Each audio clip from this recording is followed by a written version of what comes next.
Top quality और consistent performance के लिए सिर्फ सिल्वर पंप नाम याद रखना। ಇನ್ನು ಬಿಹಾರದಲ್ಲಿ ಕಾಂಗ್ರೆಸ್ ನಾಯಕ ರಾಹುಲ್ ಗಾಂಧಿ ವಿರುದ್ಧ ಎಫ್ಐಆರ್ ದಾಖಲಾಗಿದೆ. ನಿಯಮ ಉಲ್ಲಂಘನೆಯ ಆರೋಪದಲ್ಲಿ 2 ಎಫ್ಐಆರ್ ದಾಖಲಾಗಿದೆ. ಅಂಬೇಡ್ಕರ್ ಹಾಸ್ಟೆಲ್ನಲ್ಲಿ ನಡೆದಂತಹ ಕಾರ್ಯಕ್ರಮದಲ್ಲಿ ನಿಯಮ ಉಲ್ಲಂಘನೆ ಮಾಡಿದ್ದಾರೆ ಎನ್ನುವಂತಹ ಆರೋಪ ಕೇಳಿಬಂದಿದೆ.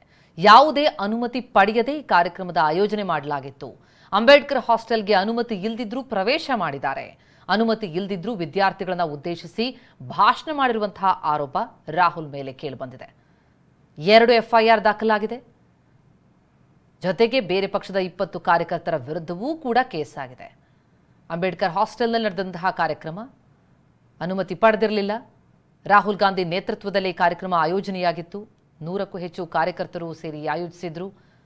ಬಿಹಾರದ ದರ್ಬಾಂಗ್ ಜಿಲ್ಲೆಯಲ್ಲಿ ನಡೆದಂತಹ ಕಾರ್ಯಕ್ರಮ ಅದು. ಅನುಮತಿ ಪಡೆಯದೇ ಕಾರ್ಯಕ್ರಮ ಮಾಡಿದ್ದು, ಅನುಮತಿ ಇಲ್ಲದೆ ವಿದ್ಯಾರ್ಥಿಗಳನ್ನು ಉದ್ದೇಶಿಸಿ ಮಾತನಾಡಿದ್ದು, ಈ ನಿಯಮಗಳ ಉಲ್ಲಂಘನೆ ಅಡಿಯಲ್ಲಿ ಎಫ್ಐಆರ್ ದಾಖಲಾಗಿದೆ.